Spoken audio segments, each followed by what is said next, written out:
This is problem 15.161 on page 1069. Pin P is attached to the collar shown. The motion of the pin is guided by a slot cut in bar BD, which is the bar that's off at an angle. In fact, let me go ahead and draw the system here for the sake of the video. Let's just move that over. There's another pin over here. This is point B, and there is a slotted member called BD. Here's the slot. Here, let me expand it just a bit. D's out there on the end, just so we can talk about that particular body.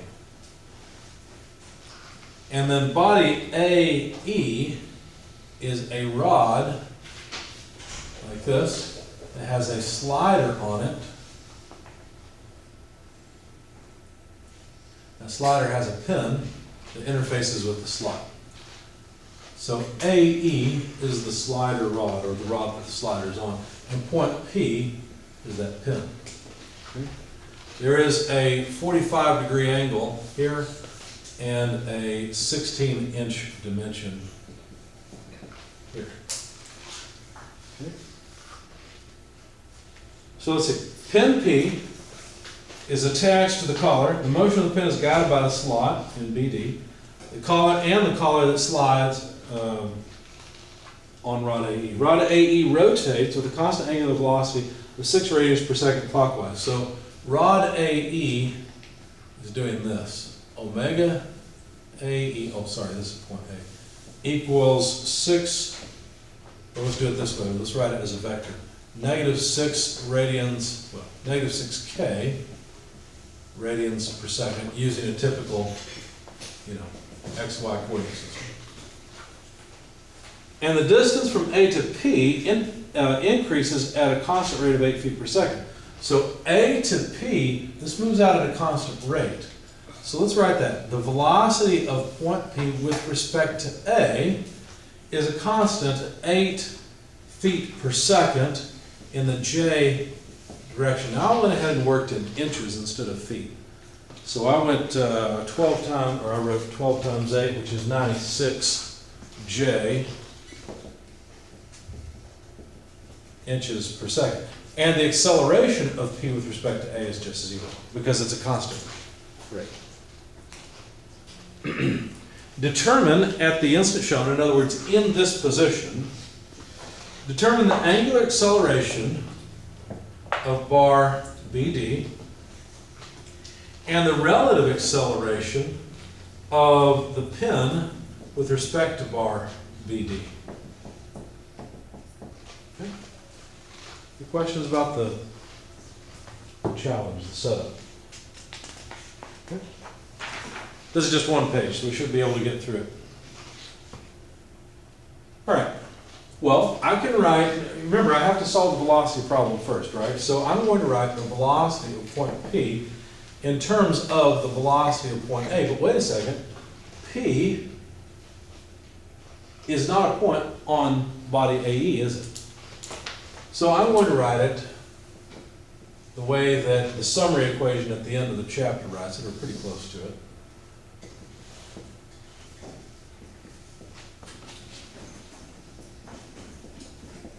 You need to look at the summary equations and see what I've done.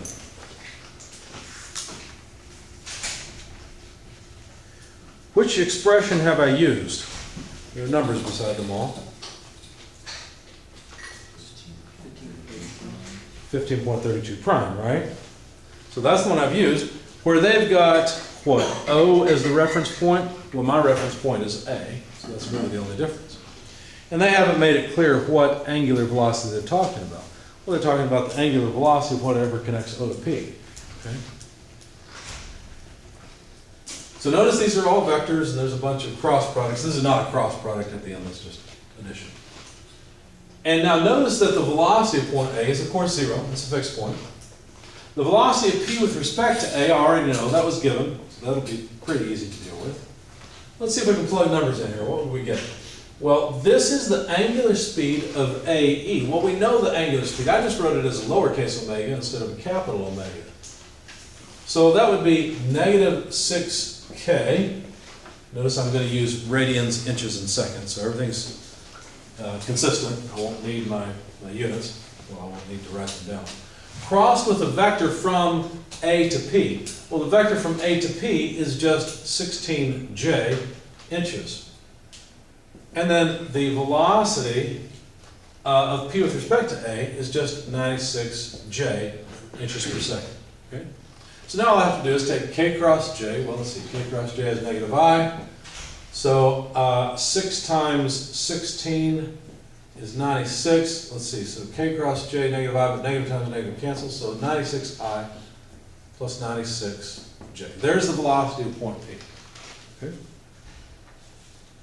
Could I write the velocity of point P in terms of the velocity of point B? Sure. Remember I did that in the last example problem. All I need, now notice again, point B and point P are not on the same body, so I've got to use the expression the way I did before. The simple relative velocity equation we've been using so far only expresses velocities of points on the same body. These are not points on the same body. That's the key. That's how you know to use this form of the equation. So omega B P, no, BD, because that's the body that controls the motion between B and P, cross R, P with respect to B, plus the velocity of P with respect to B. Now, is the velocity of P with respect to B 0? No, we don't know what the velocity of P with respect to B is. P is sliding in the slot. Right? I mean, it might turn out to be 0, but we can't say that beforehand. Okay. So, what I'm going to do is, I guess I'll go ahead and expand this, even though I've compressed things down a little bit in my solution. Or did I? No, I didn't. So the velocity of point B is 0. Let's work with this part. So we've got the angular speed of body, BD, in the K direction. I don't know how big it is yet. We'll find out. Crossed with the vector from B to P. Well, the vector from B to P, since this is a 45-degree angle, is just 16I plus 16J. So that's pretty simple. 16I plus 16J inches. So there's that cross product plus the velocity of P with respect to B. I don't really know much about that, so I'll just write it down again. Now notice I've got two expressions for the velocity of point P, so let's put them together. 96I plus 96J from here must be equal to, let's see, if we compute the cross product, what will we have? Well, we'll pull out the 16s and omega BD. We don't know. Remember, this is nothing more than the angular speed. We're just dealing with velocity right now. It's the angular speed of body BD. Okay, so we'll pull those out, and then what we've got to do is calculate K cross I. K cross I is just J. K cross J is negative I, and so that's the cross product in that term. And let's think about the velocity of P with respect to B. What are we talking about here? We're really talking about the velocity of this point, not necessarily with respect to B, but with respect to BD. You see that? Because it's a relative velocity. Look at equation 1532 prime. We're talking about the velocity relative to some reference frame, not just relative to some point like we did before. Okay? So this is the velocity of a reference frame. This is a relative velocity of a point with respect to a reference frame. So if we're thinking about how P moves relative to this body BD, well, it can only slide in this slot. It can never have a velocity this way, right, or this way relative to BD, because if it did, it'd have to come out of the slot. So we know that the relative velocity of P to this body has to be, you know, positive I, positive J, right? Positive I, positive J. It has to have the same amount. It has to be on that 45-degree line. So we could just write plus the velocity of P with respect to B multiplied by the direction along this way. Well, that would be 16I plus 16J divided by the magnitude, because I just need a unit vector that points from B to P, or points from B to D, either one. Well, the unit vector, if I want to make this unit vector, I'll have to take, root 16 squared plus 16 squared, right? So if we continue with this, what would that mean? Well, let's see, this would be equal to 16 omega BD in the negative I plus J direction. And then if you take, well, what is this? Well, this is 2 16s squared, isn't it? 2 16s squared. But 16 squared square root is just going to give us 16. Well, look at that. They all cancel. So what we can do is write plus VPB multiplied by 1 over root 2. Well, 1 over root 2 is just 0.7071, okay, or thereabouts, close enough. And then we'll have I plus J left. So far, so good? Any questions? So if we look at the I direction, what do we have? Well, on the left-hand side, we've got 96, that's that one. On the right-hand side, we've got negative 16 omega BD, that's that term. And we have plus VP with respect to B 0.7071 in the I direction, and that's it. In the J direction, we've got 96J equals, well, let's see, we've got 16 omega BD, that's that J direction. And what else? Well, we've also got plus VP with respect to B times 0.7071. If we were to add these two together, if we add them, we get 96 and 96, which is 192, equals, these two will cancel, and we'll get 2 times this. So plus 2 times 0.7071 times velocity of P with respect to B. It's pretty obvious we've only got one unknown, VP with respect to B, so we can calculate it. So let me write down over here what we get, because we're going to need to erase all that. The velocity of point P with respect to B just comes out to about 135.76 inches per second. That's the number you get from solving this, okay? So the velocity of this point with respect to really BD is 136.7. That's its total magnitude, but it's in this direction.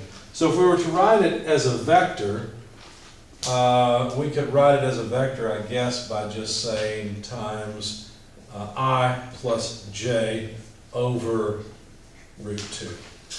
Because 1 squared plus 1 squared would be 2. Square root is just square root of 2. So that makes this a unit vector. Okay? You can see the magnitude and the direction there.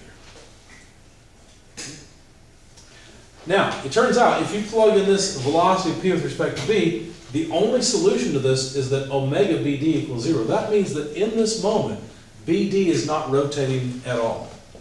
Now, it doesn't mean that BD isn't accelerating. BD could certainly be accelerating. In fact, it most likely is. It's about to rotate. It's just not right now in this particular position. So right now, the angular speed, and maybe I should write it this way, omega BD equals 0, since we're obviously attaching a frame to BD. Any questions so far? Okay.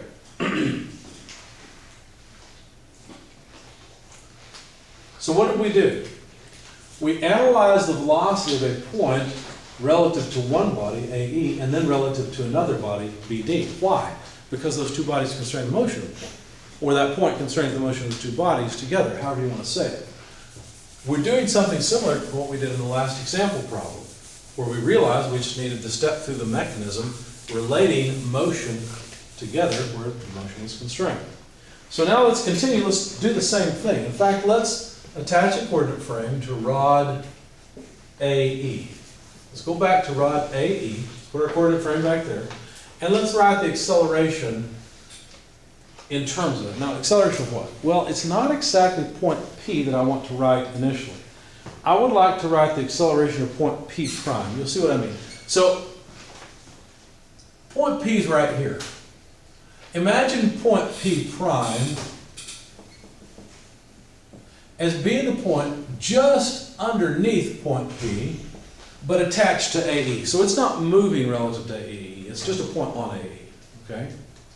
In that case, I could write the acceleration point P prime, just because AE is moving around, I could write it as a normal tangential acceleration, no big deal, just like anything else, right? So that would just be an alpha AE cross R from A to P, well, A to P prime really, right? R from A to P or A to P prime is going to be the same vector, but we'll stick with P prime. Plus omega AE cross omega AE cross R from P prime, or from A to P prime. Same thing we've been doing all along, just a relative acceleration. So now we're not talking about P itself, we're talking about a point underneath P that's on body AE. Notice that the angular acceleration of AE is 0. We found that because this is a constant angular speed. This body AE rotates at a constant angular speed, and therefore its acceleration, I guess I didn't write it down, but the acceleration of AE, then, the angular acceleration must be 0 because they told us the rotation speed is constant. So that means this whole term goes away. Why compute it if it all goes away? And this term, in what direction will this resulting vector point? Opposite to that vector. This vector points from A to P prime. Okay? So the resulting vector is going to point from P prime back to A. That's just in the negative J direction. So we just need the distance between P and A, and that's 16 inches. We need omega AE squared in the negative J direction. That's how the acceleration of point P prime looks, right? It's just a normal acceleration in this direction. Why do we need that? We need that. Oh, by the way, let's plug in the numbers. So negative 16 times, well, omega is 6, omega AE is 6, so it's basically 16 times 36. That comes out to 576 J inches per second squared. So there's the normal acceleration of point P prime. Okay? But why would we need that? We need that because I would like to write the acceleration of point P in terms of the acceleration of point P prime. And that's what equation 1536 is all about. Look at equation 1536, or if you like 1535 prime. Either one is just fine. Okay? That point P prime is a point coincident with P, but not on the same body. Okay? Certainly constrained by the body, but not on the same body. So, the acceleration of point P equals the acceleration of point P prime plus the acceleration of P with respect to AE. No, wait a second, what's that? Notice that they've got the acceleration of P with respect to the frame. What am I saying here? I'm saying that my frame is AE. The rotating coordinate system is on body AE. I have to do this because P is not on the body. And that's why we will also have a Coriolis acceleration, okay? Because P is not on the body.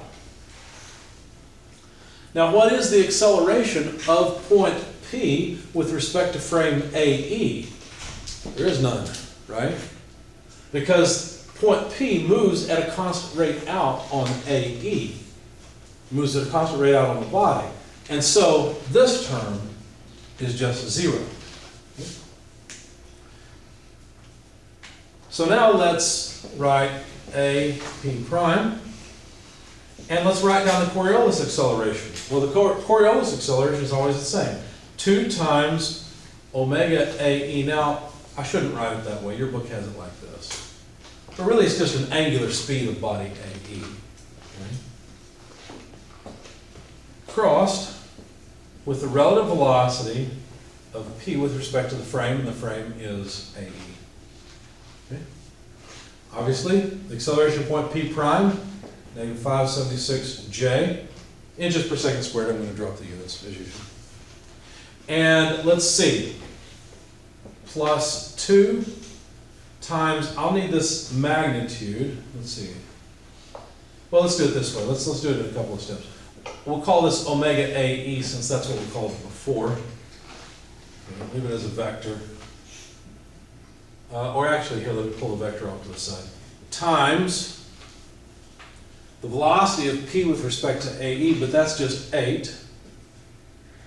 And if I pull out the direction over here, well, that's just in the K direction, as long as I plug in this as a negative 6. Okay? That needs to be crossed with a vector that points from AE, since that really is my reference point, A, up to P. Well, the vector from A to P is just 16 in the J direction. Now, I thought I pulled Oh, not 16, it's not a position vector, it's a velocity vector. Here it is, it's 8j. So I just need to cross that with k with j. Okay? So just expanding these terms, putting in more detail, that's all. Well, k cross j is what? Shouldn't that be 96J, because you convert it to inches per second? Oh, thank you, yes, thank you. Yes. If I just read what I wrote earlier, it'd be okay, but here we go. What is k cross j? Negative I. Negative I. Thank you. I wanted to make sure you guys knew.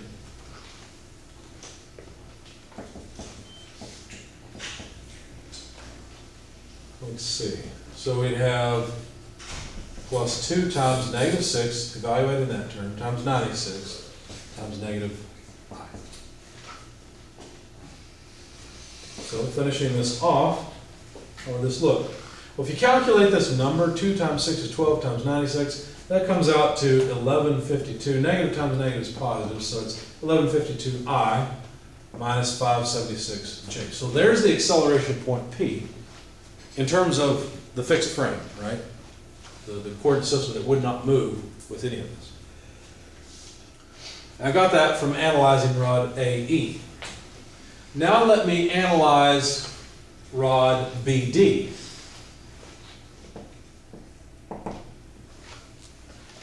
Quickly, how come I knew everything about the acceleration of point P? Does that seem strange that there were no unknowns? Why did I know that so easily? Because I know everything about the motion of the rod that this lies on, and I know everything about how the collar moves relative to the rod. So this is all just known. It's just a matter of calculating. Okay. So on rod BD, that's not quite the case, but I can write something like that. In fact, I can relate the motion of point P on the collar to the motion of point P double prime. What do I mean by that? P double prime is going to be a point on rod BD that is coincident with point P. Let me move it, not a space here, but let me move it up just a little bit. This point P double prime is a point on rod BD, and I'm going to relate the motion just like I did before. So all that'll happen is this will change a little bit.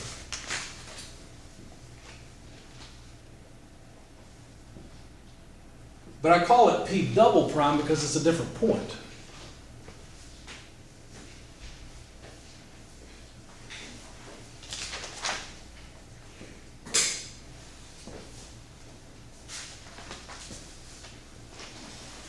Does that make sense? So,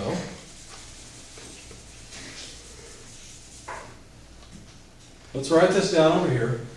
So the acceleration of point P, since that's something useful, is 1152I minus 576J. And of course, these are inches per second squared, so we may as well note that. Probably should have erased that equation, but it's too late now. Now, we already know something about the angular speed of body BD. It's 0, isn't it? I thought you said it was little omega. What's the difference between little omega and big omega? Just me writing the wrong symbol. It should be a big omega because I'm actually attaching a coordinate frame to BD, but it helps me to think of it this way as the rotational speed of a body. But it's still 0 because that body's not rotated. Now, is it accelerating? Sure. Can't cross that off. But at this position, BD is not rotating. Okay? So I don't even have to bother with that second term. Let's expand this term. So alpha BD is a vector. It's going to be in the k direction. So let's just do it this way. I skipped several steps in my solution, but I'm not going to skip as many this time. Crossed with the vector from, well, let's see if we can write it out.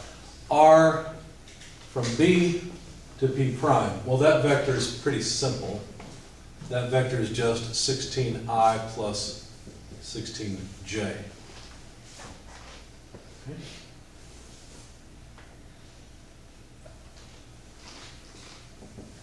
So if we factor out the 16 and the alpha, 16 alpha BD, we're going to have K cross I, which is J, and K cross J, which is minus I. Okay. What did I do? I wrote the acceleration of point P double prime, which is a point on body BD, in terms of the angular acceleration of the body and the angular speed of the body, but the angular speed was 0, so it went away. What did I do last time? What was the next step? The next step was to write the acceleration of point P in terms of acceleration P double prime. Does that make sense? Why do I have to write one in terms of the other? Aren't they sitting on top of each other? Well, right now they are, but they're on two different bodies. And so I have to use the equation I used before. Which one was it? That was equation 1536 that includes the Coriolis acceleration because those 2 points are on two different bodies. Okay? So again, write the acceleration of point P, but now in terms of the acceleration of point P double prime on rod BD. There we go.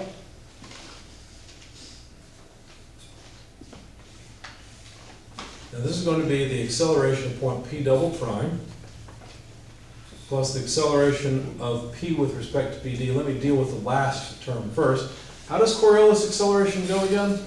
2 omega BD cross V P with respect to BD. Wait a second. What's the angular speed of body BD again? It's 0. So the Coriolis acceleration will go to 0 in this case. Just because of the position we're in, that's all. This wouldn't happen in general. But for now, it makes our lives a little bit easier. Now the acceleration of point P double prime I've already got. That's 16 alpha BD, J minus I.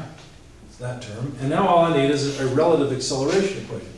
How can point P accelerate relative to body BD? Along the slot. It can't accelerate laterally to the slot. Why not? Well, then it'd have some velocity lateral to the slot and have to break out of the slot.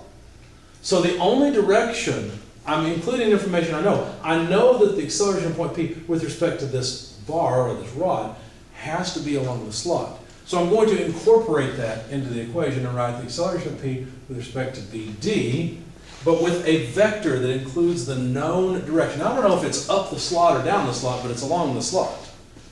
So I could write I plus j, make it a unit vector, divide by root 2. You see? This is just a unit vector pointing up. Now I might calculate that this is a negative number. Fine. It's going that way. But it's either going that way or it's going that way. If it goes this way, it's going positive I, positive j. If it goes this way, it's going negative I, negative j. Everything will work out. Okay? But we still know that this acceleration of point P is 1152 I minus 576 j. That is still true. So now let's look at the I component again and see what we get. The I component on this side, 1152, equals, on the right-hand side, we've got two contributions for I. The first one is negative 16 alpha BD. Now, your book might call it omega dot. That's the same thing. You may want to make a note of that. On page 1066, when they say omega dot capital, what they really mean is alpha, the angular acceleration of whatever the frame is. Okay? So I just prefer using alpha, the angular acceleration of the body, because I know my frame's attached to that body. That's what I said up here. Okay. And then the other I component is plus acceleration of P with respect to BD over root 2. In the J direction, what do we have?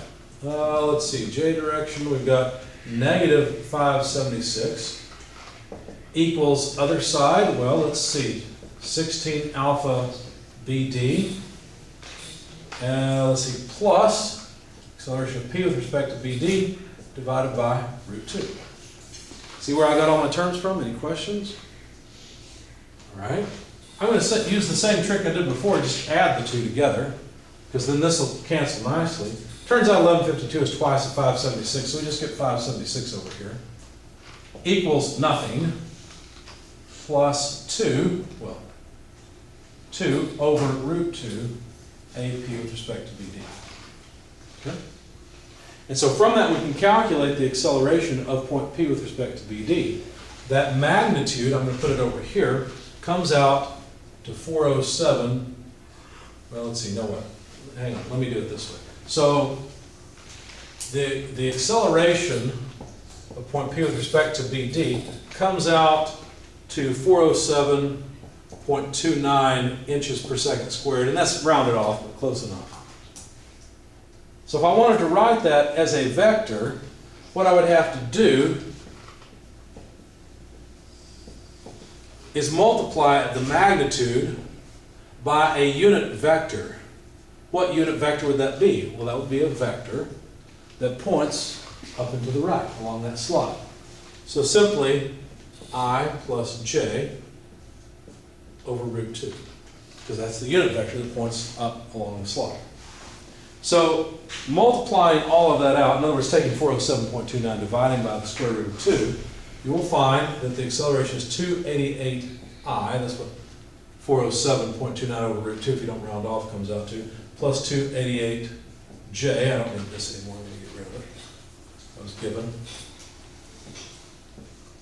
inches per second squared. So there's the acceleration of point P with respect to body BD. That's one of the things they asked for.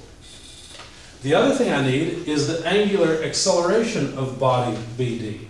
Now that I've got the magnitude of the linear acceleration, plug it into excuse me, either equation and solve for alpha BD, and you'll find that you get a negative number, negative 54.